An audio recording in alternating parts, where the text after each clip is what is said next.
This video is sponsored by PCBWay. Hello there and welcome back to another video. In today's video, I'm going to be starting a project that'll end up being a multi-part video series. I'm planning for this series to be 2 or maybe 3 parts at most, but we're gonna have to see how that goes as the project progresses. In any case, let me introduce what I'm actually going to be attempting to accomplish here. I am a sound guy, both personally and professionally, and this all stems from a genuine personal passion for audio. I love all kinds of sound equipment, from microphones to mixers to analog signal processing units all the way to speakers. However, one specific part of an audio signal chain that, probably because it's not extremely complicated and because it combines my intrigue in power electronics and audio very effectively, is audio power amplifiers. I've messed around with amplifier circuits for years now, just for the fun of it, and I've even made a video on them once before on this channel. In that video, I used 2 TDA 2050 chips in a bridged configuration to make a decently powerful audio amplifier circuit. However, this build does have a few problems, mainly that this amplifier is incredibly bare bones, meaning it had to be powered with a benchtop power supply and had no nice to use connection points for the audio input or speakers. And apart from that, it was also just a proof of concept construction that didn't sound super great.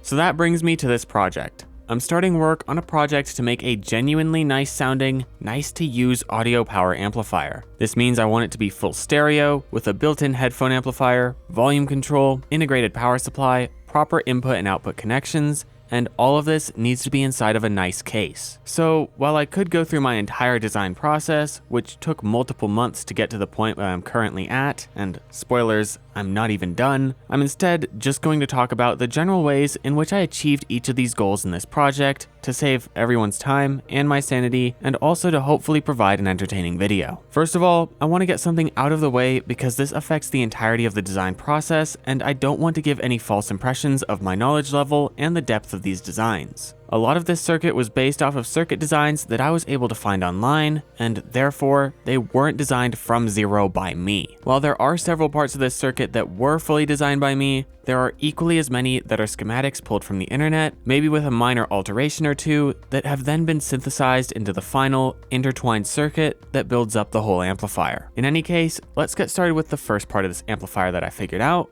and that is the preamplifier circuit. Having a solid preamp circuit for this amplifier is something that I deemed quite important for its internal signal chain. I've had DIY amplifiers that clearly have more power to give, but that aren't able to give it because a regular line level input signal just isn't loud enough to drive it as hard as it needs to be driven. Therefore, I designed a preamplifier circuit that has a solid amount of gain built into it, with buffers on the input and output and the high gain stage in the middle. I then ensured that this amplifier had a relatively flat frequency response across the audible frequency spectrum, at least to the best of my ability, with the limited test equipment that I have. After tuning the capacitors and resistors used in conjunction with the NE 5532 op amps to get the flattest frequency response that I could, I felt pretty good about the preamplifier circuit and moved on to choosing a power amplifier circuit to go along with it. I ended up choosing this power amplifier circuit off of the internet, and it's based around the ever famous Toshiba 2SC5200 and 2SA1943 power transistors. I didn't have any of these transistors on hand while looking at this circuit and choosing to test it,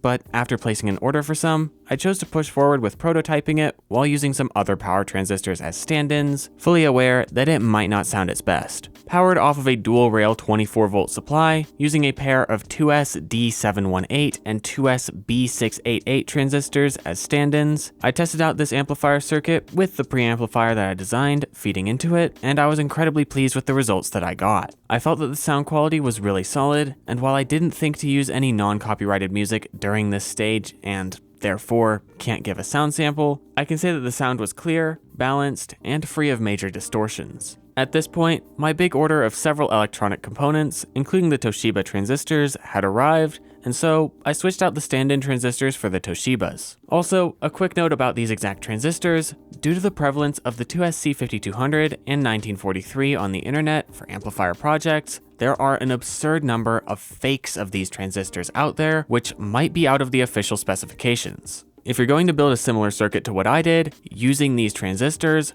order them from a legitimate seller to avoid getting fake ones. I got mine from Mouser Electronics and have full confidence that they're genuine Toshiba transistors. After swapping in these transistors, I noticed a noteworthy increase in overall power output from the amplifier, as well as the sound quality. It's not that the sound quality was problematic before, but with these transistors, it sounded noticeably better, which is not something that you'll catch me complaining about. So with the preamplifier and power amplifier completed, I moved on to one of the last of the three major components of the power amplifier, and that is the power supply. I plan to power this circuit using two 24-volt AC transformers to create a positive and negative voltage rail. Of course, just throwing this AC through a bridge rectifier and some capacitors will not make it fully stable, as it will drop severely under heavy loads. And while a lot of amplifiers use unregulated main rails for their power amplifier circuits, I decided that I didn't really want this for my design, and therefore chose to come up with a powerful voltage regulator setup for the power amplifier circuits, which operate on a higher voltage than the rest of the device. The preamp works on plus-minus 18 volts, which will be easy to create from the transformer voltages through a 7818 and 7918 regulator. The main amplifier circuits are different though, as I want to power them on a plus-minus 26.5 volt supply, which a standard regulator doesn't exist for, and also, they'll need more amperage available to them than something like an LM317 and 337 adjustable linear regulator pair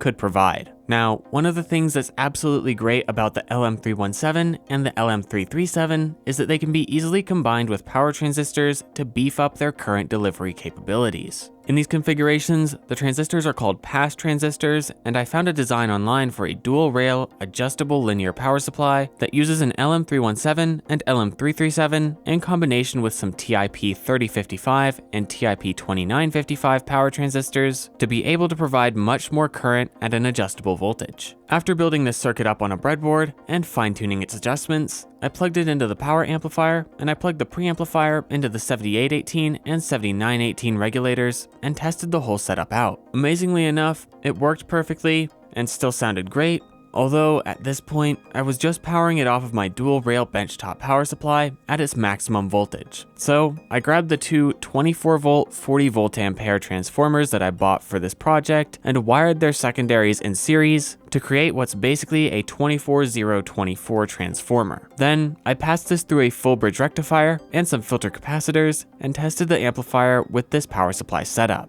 I plugged everything in and it worked great. So the majority of the amplifier's design is all figured out at this point, and I started work on the control circuitry for the main board. This will manage the amplifier's startup because I don't want a loud pop coming out of the speakers when the voltage is first supplied to the amplifier circuits. And I also want to be able to switch between the speakers and the headphones in this design by clicking the button built into the volume potentiometer that I chose for this project. Sadly though, I seem to have misplaced the footage of me testing this circuit, so I can only show you it in its schematic form, but I settled on some pretty simple circuitry to do this job in the end. I didn't want there to be a microcontroller in this project, and therefore I used an RC timer circuit and a 555 timer latch circuit to create the signal management behavior that I wanted. This circuit should allow me to click the volume potentiometer's button, and the speakers will switch off, and the preamp's output will switch over to the headphone amplifier. Then, if I press it again, it will switch back to the speakers. Plus, when the amplifier is first turned on, there will be a short delay between the amplifier powering up and the speakers being connected to the output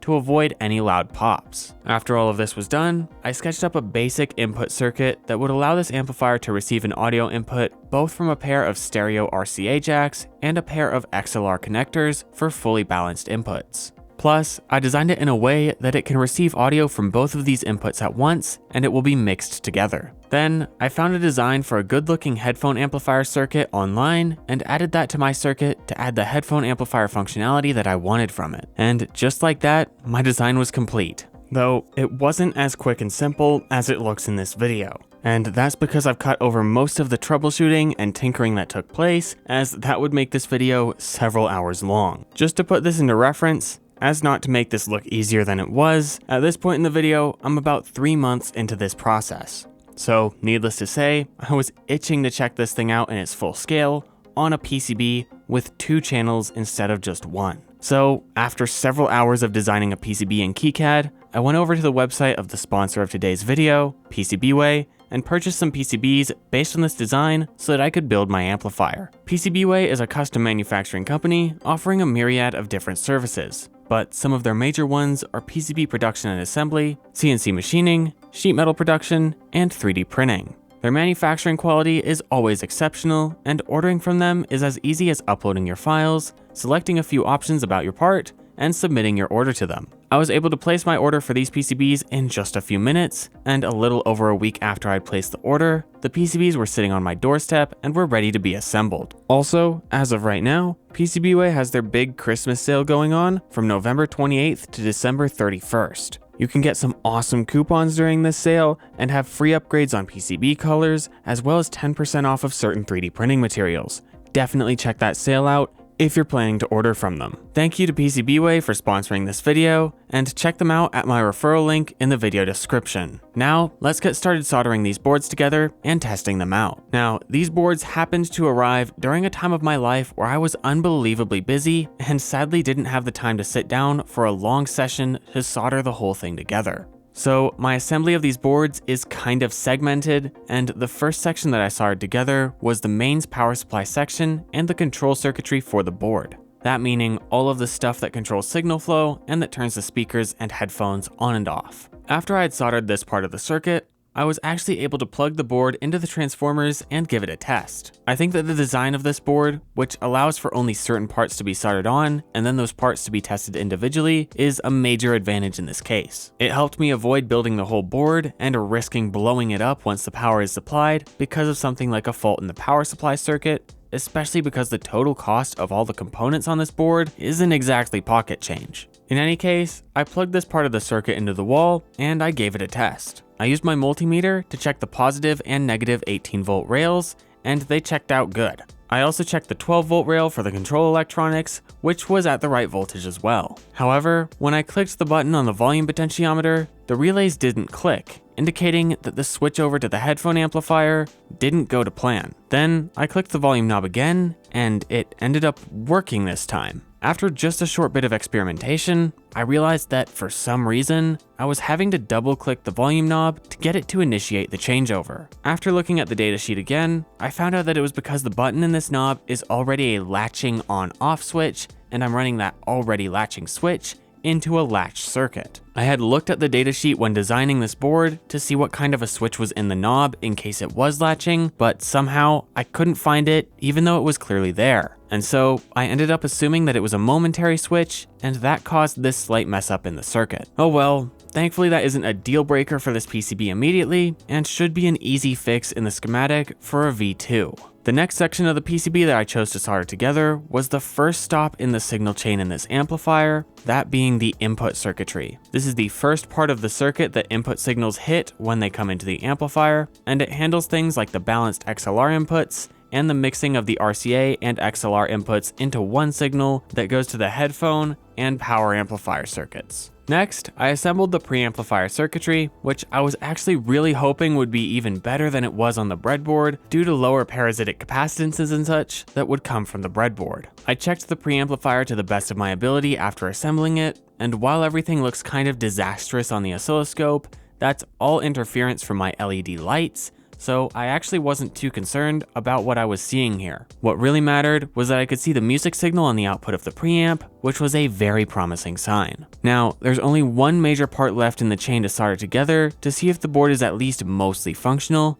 and that is one of the power amplifier circuits. Now, the power amplifier circuit includes the actual amplifier itself, as well as the linear regulator for that power amplifier channel, as I chose to go with one regulator per channel, and placed them right next to the amplifiers so that all their parts could share one heatsink. For both the left and the right channels, I soldered all of the supporting components for the amplifiers and their power supplies. However, I avoided soldering the main transistors and regulators because of the way that I've designed my heatsink mounting. I chose to design this board in a way that the backs of the transistors and regulators face upwards and are parallel to the board, and then the heatsinks mount to them from there. I mostly went with this design for the aesthetics of it.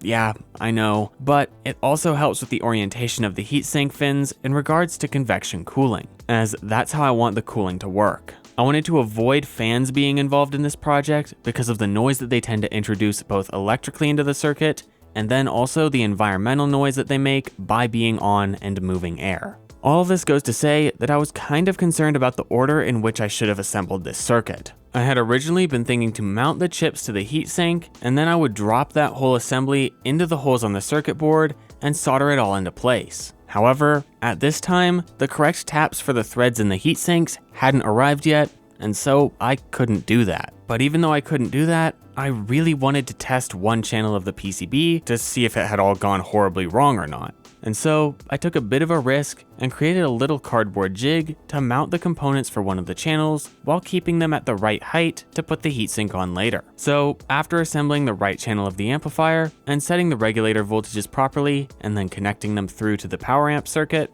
I plugged the board into power, a speaker, and an audio source and gave it a test. And amazingly, it worked. But it wasn't perfect yet. While sound did come out, and the sound that came out was good, every time that I adjusted the volume potentiometer, the speaker moved a ton, as if the volume knob was introducing some low frequency noise. I found out that there was a pretty decent DC offset coming off of the summing amplifier circuits used to mix the two audio inputs together, and I installed another capacitor in the signal path to block it, which fixed the issue. Later, I figured out why the DC offset was there in the first place and fixed it with some resistors that I had forgotten the design, but now I was really pleased with what I was hearing out of this amplifier. Of course, I couldn't test pushing it too hard at this stage for a couple of reasons, the main one being the overheating of the amplifier transistors, but another reason I couldn't do this was because pretty shortly after the power amplifier was turned on, the transistor temperatures would rise above the temperatures of their biasing diodes, therefore causing more distortion in the signal the longer that the amplifier was in use.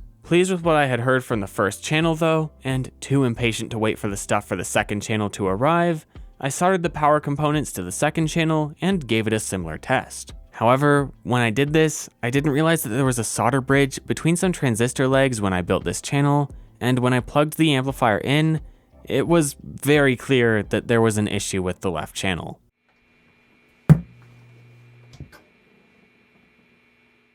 I tried to pinpoint the exact transistors that were blown, but after a while, I just replaced all of the small transistors to be sure. The big power transistors tested properly, and I figured that they should be fine because of that, though even at this point, there's still a louder buzz in the left channel than in the right, and I'm going to have to hunt down where the remaining damage is. Also, when testing this amplifier with two channels, it sounded like there was some weird distortion. I wasn't too sure where it's coming from, and I'm not too sure how to describe it other than it was fluttery and on the very edges of the stereo image when standing in front of the two speakers plugged into it. It was only audible past a certain volume too, making me even more curious as to where it could have been stemming from, especially because this wasn't noticeable at all when I listened only on a single channel. But in any case, for a V1, the amp's electronics are in order, at least mostly, and so I started working on the finishing touches for it, like getting a heatsink for the 18-volt voltage regulators.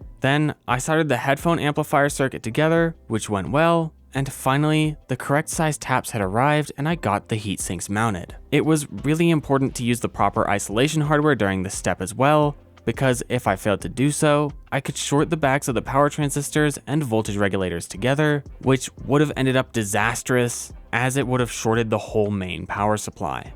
Also, mounting the heatsinks was really not as challenging as I thought it might be with the way that I designed the mounts, which I was incredibly happy about. And after finishing the board with these heatsinks, I plugged in a couple of speaker drivers and was super happy to see that the amplifier was working pretty darn well. I could also push it harder now than before because I finally had the thermal headroom to do so, and the biasing diodes were also now thermally coupled to the main transistors. And with that, now that this PCB is fully assembled and in a functional state, this is going to be the end of part 1 of this project. However, this board is obviously not ready to be put in a case yet, as it's got that 60 Hz hum issue, as well as a possible distortion issue that will need to be tracked down. So looking forward to part 2, I plan to be working on revisions to the electronics design of this device that will fix the issues it's currently experiencing, and that will allow this project to move further along, closer to the originally set goals. Well, that's all that I have for you in today's video. I hope that you were able to at least enjoy it, and maybe even learn a thing or two. In any case, I hope to see you next time. Goodbye.